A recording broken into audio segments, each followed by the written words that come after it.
പിന്നെ ഒരു പ്രാവശ്യം ഇടുന്നൊക്കെ നമ്മൾ പിന്നെ റിപ്പീറ്റ് ഇടാൻ പറ്റൂലല്ലോ. ഞാനിടും. എങ്ങനെ അപ്പൊ അത് ഉടനെ തന്നെ ഇടില്ലായിരിക്കും? ഇല്ല, ഉടനെ ഇല്ല. ഒരു 5-6 ഷെഡ്യൂളൊക്കെ കഴിയുമ്പോൾ ഇതാവും. പിന്നെ വെച്ചാൽ അത് ശ്രദ്ധിക്കണ വെച്ചാൽ ചില സാരികളോ അല്ലെ ഡ്രസ്സൊക്കെ ഭയങ്കരമായിട്ട് ഇങ്ങനെ നോട്ടീസ് ചെയ്തിട്ടുണ്ടാവും. അത് അധികം ഇടാതിരിക്കാൻ നോക്കും. അല്ലാതെ ഇപ്പൊ ചിലതൊക്കെ ഒരു സീനിലൊക്കെ ഇട്ടതൊക്കെ ഉണ്ടാവില്ല, അതൊക്കെ ഒരു 3-4 ഷെഡ്യൂൾ ഞാൻ റിപ്പീറ്റ് ചെയ്യും. ഞാൻ ചെയ്യാറുണ്ട്. കാശ് ചെലവല്ലേ, ഫുൾ ഡ്രസ് മേടിച്ചു. വീട്ടിൽ ഇഷ്ടം പോലെ ഡ്രസ് ഉണ്ടോ ഇപ്പൊ?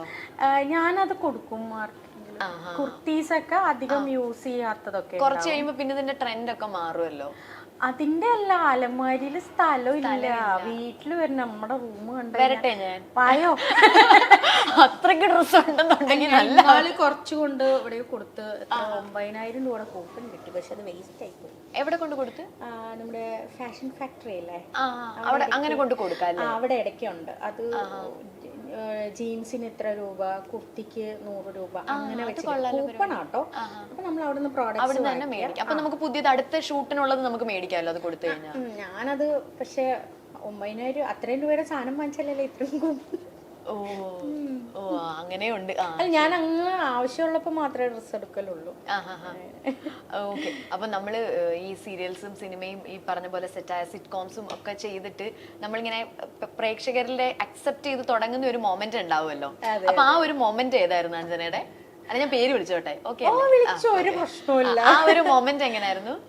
അതിപ്പോ പണ്ട് മുതലേ എങ്ങനെ ഉണ്ടല്ലോ. അപ്പൊ നമുക്ക് ഒരു ഫസ്റ്റ് ഒരു മൊമെന്റ് ഓർമ്മ, അതായത് എന്നെ മനസ്സിലായല്ലേ, അങ്ങനെയുള്ള ഒരു ഞാൻ പറയാം. കൊറേ കാലം 2008 ഏഷ്യാനെറ്റിലെ എങ്കിലും എന്റെ ഗോപാലകൃഷ്ണൻ എന്നൊരു സീരിയല്, മല്ലികാൻ്റെ ഇല്ലേ, മല്ലിക സുകുമാരൻ, മല്ലികാമ്മയും മായാമോഷ്മി ചേച്ചി, ഡോക്ടർ ഷാജു, മണികണ്ഠൻ, ഞങ്ങൾ എത്ര, ഞാനായിരുന്നു മെയിൻ. വില്ലിയാണ് എന്നാൽ മെയിൻ ക്യാരക്ടറാണ്, പാവമാണ് എന്നാൽ വില്ലിയാണ്, ഇച്ചിരി കുനിഷ്ടൊക്കെ ഉള്ള. അപ്പം ഞാനിവിടെ നമ്മുടെ വനിതാ ഐസ് എക്സിബിഷൻ കാണാൻ പോയപ്പോൾ ബാക്കിൽ നിന്ന് ഓടി വന്നൊരു ആൻറ്റി എന്നെ പിടിച്ച് തിരിച്ചു നിർത്തിയിട്ട് ഞാൻ ഇങ്ങനെ ഷോക്കായിപ്പോൾ, എനിക്കറിയില്ലല്ലോ. അപ്പം ഞാൻ ചിരിച്ചു. ഒപ്പം പറയണേ അടിക്കാനായിട്ടാണ് വന്നത്, തല്ലുകൊള്ളി സ്വഭാവമാണ്, അടിക്കാനായിട്ടാണ് വന്നത്. പക്ഷെ മുഖത്തൊക്കെ ചിരിച്ചപ്പോഴത്തേക്കും പോയി. പക്ഷെ അതൊരു സന്തോഷാണ്.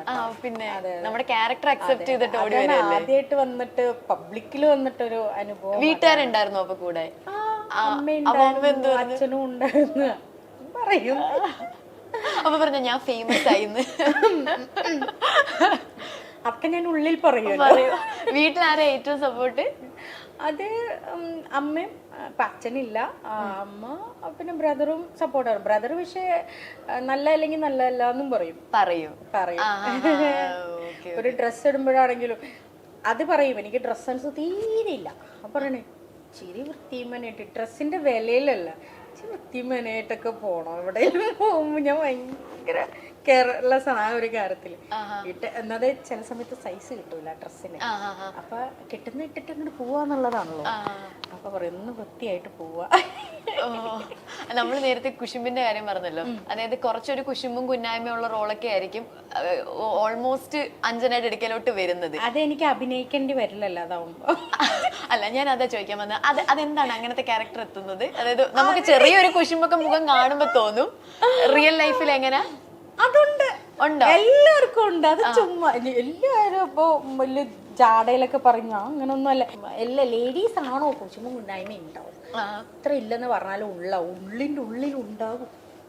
ഞാൻ ചോദിക്കട്ടെ, നമ്മൾ നല്ല അണിഞ്ഞൊരുങ്ങി ഒരു പെങ്കൊച്ച് പോകുമ്പോൾ സ്വാഭാവികമായിട്ടും നമ്മൾ നോക്കുമല്ലോ. നമ്മൾ പറയാം ആ ഡ്രസ്സ് നോക്ക്, അല്ലെങ്കിൽ ആ കമ്മൽ നോക്ക്, അതായത് തലയിൽ ഹെയറിലിട്ടേക്ക് നോക്ക്, നമ്മൾ ചെരുപ്പ് വരെ നമ്മൾ നോക്കൂ. ഓക്കെ.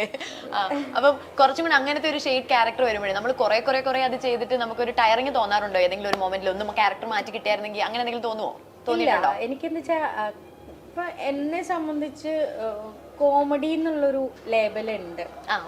ആ ഒരു ഇതില് നമ്മൾ ആ ഒരു ഇത് വന്നു കഴിഞ്ഞു.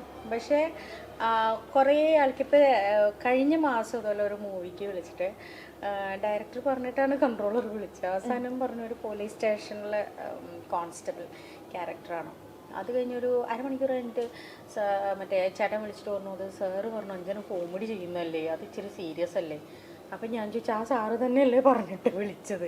അപ്പൊ കോമഡി മാത്രമേ ചെയ്യുള്ളൂ എന്നുള്ളൊരു ഇത് വന്ന് കുറെ മൂവീസ് പോയിട്ടുണ്ട്. അതൊരു വിഷമമുള്ള കാര്യം. അപ്പൊ ഞാൻ അവരോട് ചോദിക്കും, ഇന്നല്ല മലയാളത്തിലെ മുൻനിരയിലുള്ള ഓൾമോസ്റ്റ് ആൾക്കാരും കോമഡിന്ന് വന്നവരാണ്. മാത്രല്ല ഇപ്പൊ അവർക്ക് വേറൊരു സ്പേസും കിട്ടുന്നുണ്ട്, കോമഡി ചെയ്തിട്ട് serious character roles, villain roles ഒക്കെ ചെയ്യുന്നുണ്ട്.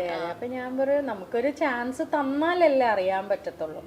അപ്പൊ അതൊരു വിഷമമാണ്. ഇപ്പൊ എല്ലാത്തിനും കോമഡിയിൽ മാത്രമേ വിളിക്കാറുള്ളൂ. എനിക്ക് വില്ലത്തിയൊക്കെ ചെയ്യാൻ ഭയങ്കര ഇഷ്ടമാണ്, പക്ഷെ കോമഡിയിൽ മാത്രമേ വിളിക്കാറുള്ളൂ. നമ്മളെ ഒരു ആർട്ടിസ്റ്റിനെ സംബന്ധിച്ച് എല്ലാ ടൈപ്പ് ഓഫ് ക്യാരക്ടേഴ്സും എക്സ്പെരിമെന്റ് ചെയ്യുക എന്നുള്ളത് നമ്മുടെ ഒരു ആഗ്രഹമാണല്ലോ. അതൊരു ആഗ്രഹമുണ്ട്, അതൊരു വിഷമം തന്നെയാണ്. ഓക്കെ. അപ്പം ഇത് എന്താ പറയുക, നമ്മുടെ ഇന്റർവ്യൂ കണ്ടിട്ടോ അല്ലെങ്കിൽ അല്ലാതെ എപ്പോഴെങ്കിലും നല്ലൊരു, അതായത് ആഗ്രഹിക്കുന്ന പോലത്തെ കോമഡി അല്ലാതെ വേറൊരു ഷെയ്ഡിലുള്ള ഒരു ക്യാരക്ടർ അഞ്ജന എടുക്കലോട്ട് എത്തട്ടെ. പക്ഷെ എപ്പോഴും കോമഡി തന്നെയാട്ടോ കംഫർട്ടബിൾ. കംഫർട്ടബിൾ ചിരിപ്പിക്കാനല്ലേ പാടഞ്ജന? അത് പാടാണ്. അതിപ്പോ നമ്മള് ചളുവൊക്കെ അടിച്ചാലല്ല കുഴപ്പ. അല്ല അതിപ്പോ എല്ലാരും അങ്ങനെ പറയണു. പക്ഷെ എനിക്ക് ചെയ്യാൻ കംഫർട്ടബിള് കോമഡി തന്നെയാണ്. അതിപ്പോ കുറെ കാലങ്ങളായിട്ട് അത് ചെയ്യണോണ്ടായിരിക്കാം. പക്ഷെ അല്ലാത്ത ക്യാരക്ടേഴ്സും ഈ സിനിമ അല്ലാതെ നമ്മൾ ഫ്രണ്ട്സ് ഗ്യാങ്ങിന്റെ ഇടയ്ക്കൊക്കെ ഇരിക്കുമ്പോ അഞ്ജനയുടെ തമാശകളൊക്കെ കേൾക്കാറുണ്ടോ? ഞാൻ അങ്ങനെ ഫ്രണ്ട്സ് സർക്കിളിൽ പോകുന്ന ഒരാളല്ല. അല്ലെങ്കിൽ വീട്ടിലിരിക്കുമ്പോഴും ഒക്കെ നമ്മളിങ്ങനെ കൗണ്ടർ അടിക്കുമ്പോ അതൊക്കെ കേൾക്കാറുണ്ടോ? അത് അച്ഛൻ ഉണ്ടായിരുന്നപ്പോ അങ്ങനെയാണ്. അച്ഛൻ ഇടയ്ക്കൊക്കെ കൗണ്ടർ അടിക്കുമായിരുന്നു. ഒരു അസ്ഥാനത്തൊക്കെ കൗണ്ടർ അടിക്കുമായിരുന്നു.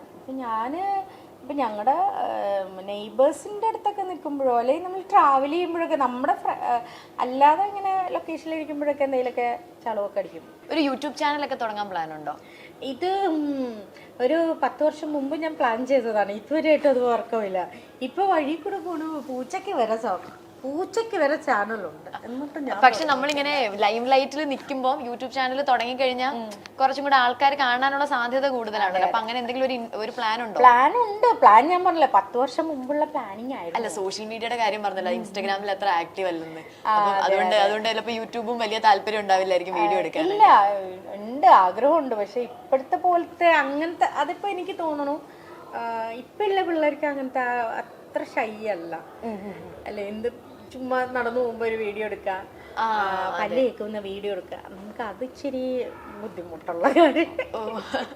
നമ്മളിപ്പോ ചെയ്ത ക്യാരക്ടേഴ്സിലെ സിനിമയിലാണെങ്കിലും സീരിയലിലാണെങ്കിലും അഞ്ജനയ്ക്ക് ഏറ്റവും ഇഷ്ടമുള്ള ഒരു ക്യാരക്ടർ ഏതാ സിനിമയിലും സീരിയലിലും?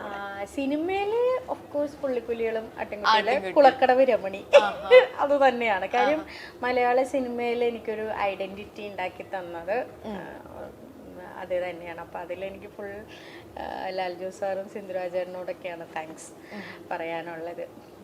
പിന്നെ TV-യിലാണെങ്കിൽ ആദ്യം ഞാൻ ചെയ്ത സീരിയല് താലി മല്ലികാമ്മയുടെ മോളായിട്ടായിരുന്നു.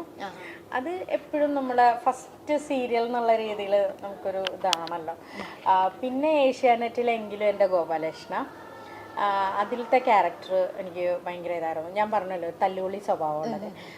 പിന്നെ അത് കഴിഞ്ഞ് ഏഷ്യാനെറ്റിലെ തന്നെ വെള്ളാനകളുടെ നാട്, അതിൽ കുഞ്ഞുമോൾ എന്നൊരു ക്യാരക്ടർ ഉണ്ടായിരുന്നു. ഞാൻ ഫേവറേറ്റ് പറയാനാ പറഞ്ഞത്. ഇരുന്ന് അഭിനയിച്ച സീരിയലിലെ മുഴുവൻ ക്യാരക്ടർ പറഞ്ഞുകൊണ്ടിരിക്കുക. ഇത്രേ ഉള്ളൂ. ഞാൻ ഇത്രയും സെലക്ട് ചെയ്തുള്ളൂ. പിന്നെ മനസ്സ് പറയുന്ന കാര്യം, ഈ 3 എണ്ണമാണ് TV-യിൽ എന്റെ ഫേവറേറ്റ്.